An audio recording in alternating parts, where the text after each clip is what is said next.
let's talk GTA 6. And because I've tried to record this video multiple times, I'm just going to throw up some random GTA 5 or some other footage in the background as we talk about this because I keep getting distracted by the actual gameplay. So let's talk GTA 6. So, there's obviously been news in the last couple of weeks about GTA 6, more that's come out about it. Obviously, nothing from Rockstar themselves. We know that it's in production. We've known that for a long time. And even without Rockstar saying that a lot of their efforts have been being put into GTA 6, we know that it's been a primary focus of theirs over the last couple years. We know the amount of time that it takes in between these games, and it's only gotten longer, as we saw with Red Dead Redemption 2, as well as GTA 5. But, it only makes sense that that we don't see even, a trailer until they're really honestly within a year or so of release. And even then things can get pushed back. We've seen pushed back release dates from Rockstar in the past. I am one of those people that would rather wait to see a trailer and know an actual release date, or at least given a release overall time window. Because I know, Rockstar likes to lock down a date, basically. And if there's anything I actually do appreciate about a company in the modern times, it's locking down a date or a window, saying winter X, winter 2023 would be a dream. But, regardless of that, we're obviously in the stages of GTA 6, hopefully even in those last stages of GTA 6 getting wrapped up. But I don't know until I see a trailer with a date. We don't know yet. But with that being said, if you don't want to, hear even any types of rumors about GTA 6, you probably don't want to watch this video. But if you do, if you want to hear some stuff and what I'm excited about and what I want to see and what I'm even concerned about, this will be overall a little short video for you to watch / listen to. So, playable female protagonist is one of the big first things, big first pieces of news, as well as going essentially back to GTA Vice City. I'm not surprised to hear Vice City, and we've gotten Vice City in the 3D world in multiple iterations, and that makes sense. Rockstar goes back to worlds they've done in the past and then just absolutely blows her mind with the jump in not only detail but also the overall world scale, world size, all of that stuff. So I'm not surprised in the least. It's been shown in the past, that these worlds are all connected, and that's also, I think, one of those things that's not surprising to me. I don't know time period. So we saw, or we heard from this Bloomberg article primarily, and that's what most people are sourcing at this time. That being said, there's been multiple, I don't know if you want to say leaks. They are leaks technically, but none of them have been ever really confirmed. And Rockstar, almost like Apple, really locks stuff down and keeps stuff silent up until we kind of get to those final stages. It's obviously hard. You have NDAs on all the people that work for your company, but then you have to bring in outside resources for certain things. And I know that's why they do a lot of stuff in house, but you have to bring in outside resources for certain stuff, and they do at times. And I think that's where we get leaks from, and that would only make sense. Definitely when we get marketing materials, which I guess is less of a leakable thing nowadays, because GameStop, all that, they still exist, but not in the way that they used to. You will probably see certain stuff come out for like Target and Walmart when we get closer to a GTA 6 release date, but then it'll be actually when it's like street dated and coming out into an actual physical form. Which, you don't really see those go to stores until it's imminent. You really don't want those on store shelves or even in Amazon's hands until you're much closer to the actual street date. So we don't seem to get those types of leaks anymore in terms of physical materials, at least as often as we used to. So anyways, yeah, Vice City, not a surprise there. And I'm actually pretty excited about that. I really want to see what they do with the music scene and clubs and everything, considering how much of a focus Rockstar has put into music in the last couple years, with their own, labels and mixes, as well as, I got back into GTA Online and having a club, which I know was even as early. I think that update came out 3-4 years ago now. So that update, the actual club and DJ update where you can get the different DJs, I know that was a way earlier thing even in GTA Online that I completely missed and that I've only gotten back into recently and played that. And then, you know, there's obviously this great focus on sound design, and I think I'm just really excited to hear that. The soundtrack, what we get, what stations we get, the club, the potential for that is really exciting to me. But yeah, for first playable female protagonist in the Grand Theft Auto series is also really excited. There's supposedly a story of a Bonnie and Clyde-esque story, so we don't know yet. I don't know if we're gonna have switchable, characters. Spoilers. If you haven't played Red Dead Redemption 2 at this point, spoilers. You technically only played as one character throughout Red Dead Redemption 2's story arc. With that being said, end game, you were able to play as somebody else. You're able to play as John. So I can see, we go to only like a 2-player switchable. That could be unique, and that could actually provide for some more unique scenarios that we didn't. I don't really feel like we got as many in the GTA 5. Like, ultimately, for having a 3-player switchable, we didn't get moments in the actual story where you were switching between the characters as much as I would have almost thought you would have, considering that feature was introduced. But then, obviously, Red Dead Redemption 2, we don't have that switchable feature. So, I don't know. I'm curious, though, when we hear that, and I don't know. We'll see. And regardless of what the choice is there, I think it'll be great, and excited to have a female protagonist, playable female protagonist for the first time in GTA. That's awesome. And then obviously, like I said, we touched on Vice City. We touched on kind of the location. Now there's been more quote unquote leaks / rumors in the last couple days too about the map size, and the scale, and the scale rumored right now, is that it's even bigger than Red Dead Redemption 2's map, and also includes a Caribbean / island that's accessible otherwise, right? Like how we have in Red Dead Redemption 2, but accessible to the player. I'm interested in that. Is it just for a certain portion of the game? Does it come to single player and online? I'll touch on that in a second when I talk about my wants and kind of concerns for the next stage of Grand Theft Auto. But I think it's really awesome to see that and to hear that even rumored. Of course, it's going to be bigger. I'm almost okay with it not being bigger if there's more density. And that is one of the things that was touched on, is more enterable locations, more user or player accessible locations. That excites me. I'm blown away by the detail in Red Dead Redemption 2, and even seeing the detail that has come to GTA Online, of course, sans those first generations of the game. And that's what I'm curious about, how Rockstar deals with going forward in the GTA Online universe too. And we'll touch on that as well. But, Project Americas has been brought up again, which is this kind of thing that there will be an ever expanding world. That I think is one of the things that excites me the most. To hear that we have the potential for former worlds to be visitable or what have you.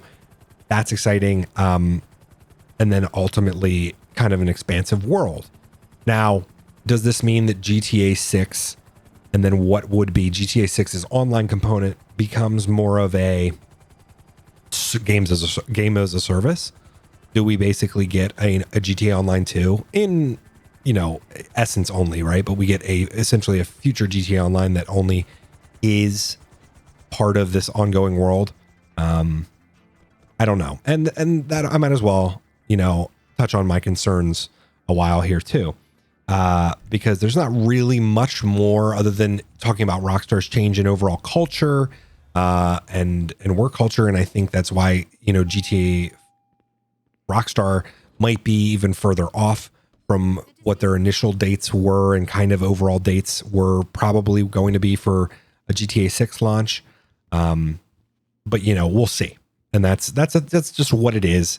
It's what it is in this ever-changing industry too. And in some ways it sounds like rightfully so, because it just means less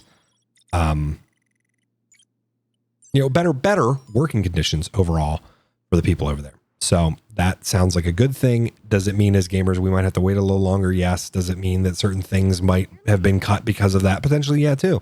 But I'm all for the backs, the backs of people that this stuff has been built on over just, a great end product. I want both.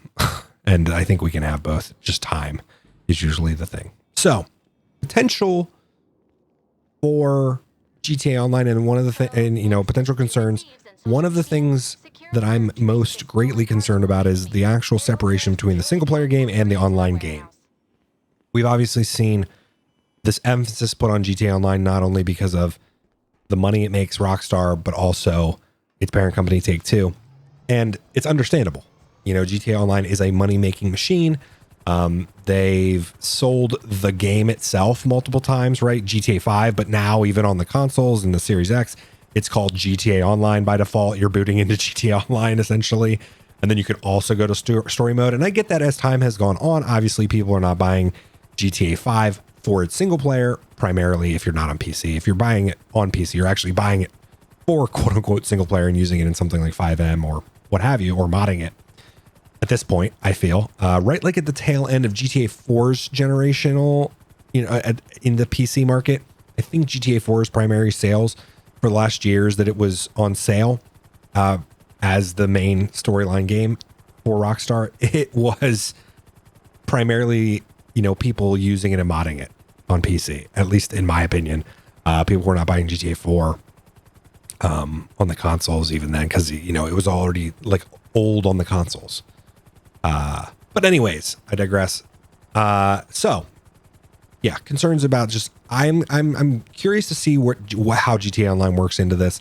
Curious to see if we get essentially a GTA Online 2 and that becomes games as a service. And that concerns me in terms of what comes to the single player. Do we have this split again? And I hope not. I hope that we'll be a little bit better off because of the console generations, because we are releasing in the newest console generation.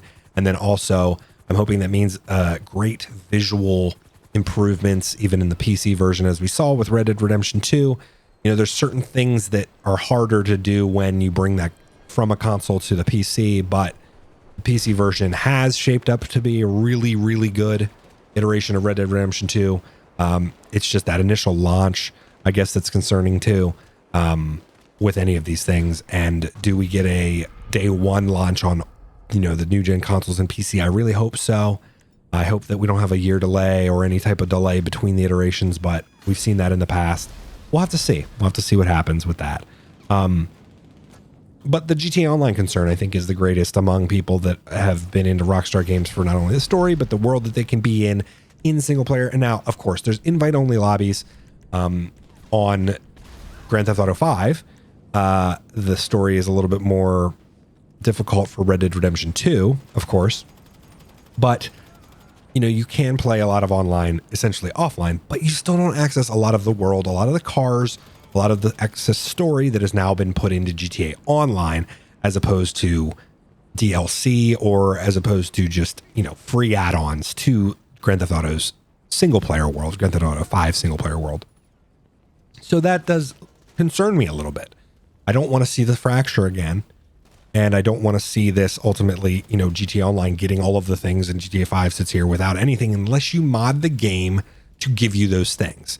And I think Rockstar's greatest argument there is, well, then you're actually depriving them of money in the process, because a lot of those cars online are millions of in-game dollars.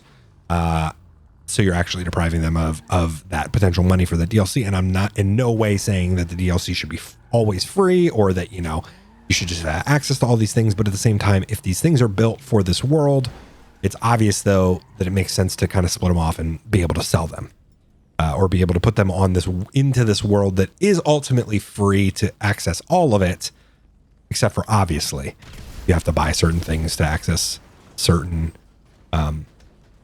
tiers of the game and certain DLC to the game. So I don't know. I'm obviously... This isn't, and I don't want this to come off as negative too. I want people to understand my point and the potential split there. And then also, obviously there's a money making aspect to all of this. We ultimately want what's the most quote unquote fun or the most bang for our buck. I think for the most part as gamers, we want to be able to play, there's people that have obviously hundreds and thousands of hours in even, GTA and GTA Online. And that's great. The base product you got for X price, you've only gotten more out of it technically, but in the process, did it cost you so much more money? Did you have to buy so many shark cards to get into certain things? Did you have to grind? And now that's also fine too. There's a lot of games where you grind, and there's a lot of games that have good grind cycles, games that are enjoyable to grind. There's something about getting into GTA Online and then going into an invite only lobby that some of the grind is more okay. But obviously I feel like there's a lot of people that just get into the open lobbies and just absolutely hate their lives. Like, why would they choose to do this with other people blowing them up? And I know, we've had a lot of quality of life updates. Actually, like the newest stuff to hit GTA Online has a lot of quality of life updates and things that even make it, easier to make money as a solo player and run your businesses solo. And those have been better. And those have been better in my experience too, because I've gone into GTA Online and done some of that stuff, and the grind is okay. It's not terrible, but it's not great either. And it benefits you obviously if you can just like fly to everything or whatever. But there's a lot of stuff that limits you. One of my biggest complaints, honestly, and I don't want this to just go into a complaint about GTA Online, but one of my biggest complaints, honestly, with GTA Online is how it's also splintered in its content. How you have to have all of the different properties and the different vehicles to initiate certain things. And again, I get the point of that. I get the money-making aspect of it as well. And that's probably one of the primary kind of factors in it. But it's also frustrating to me that you have to actually go to an office to request a thing or do a thing. And then you have to go to this other building that you had to buy. And all of these buildings, of course, starting at $1.2 million kind of thing. Like, and not being able to sell your property. The stock market never actually getting introduced, which I think could have actually been really cool. I get that there could have been ways to kind of rig that or kind of, obviously influence it in the player base, but that never happened. And then some of the other things not being updated in that way too. We still have the old iFruit phone, and we still have, phone calls being the primary method to engage with stuff, which is just not how we do it in our real world with people. So we'll have to see what happens with that. I'm ultimately still, of course, very excited. There's basically, it's not that Rockstar can do no wrong in terms of the actual base game, but like GTA 6 has this insane expectation placed upon it. And that insane expectation was placed upon it in Red Dead 2. And because the trailer we initially even saw for that, and the detail that has been put into that game, everybody's just basically expecting more. Everybody's basically expecting a better GTA 5, a better GTA Online. And those are that's a lot of stuff to meet, and to meet the expectations then of what your sales goals are too, to beat it out of the water in every way. I know that it'll break the internet when we get a GTA 6 trailer. And I'm curious, as everybody else is, to see what this world looks like. And I hope you're as excited as I am. And I hope you listened or watched this video or whatever in the aspect of, again, I'm not that type of person that I've released videos in the past on Expand and Enhance. I've talked about things in the past, but I'm not here to clickbait. I just want to talk through my thoughts. And I also want to hear your comments too, and talk to you guys about what you want to see. So appreciate you listening to this random thing about GTA 6 and what we'll potentially see in GTA 6, as well as my, thoughts and concerns. Maybe at some point I'll make more of like a wish list video, or I'll talk more about, as we get any more information, maybe I'll make some videos about that kind of stuff. But again, that's not my main thing. And, but I still think people wanted to hear this / enjoy this kind of thing. So appreciate you listening, and I'll see you guys in the next one. Bye.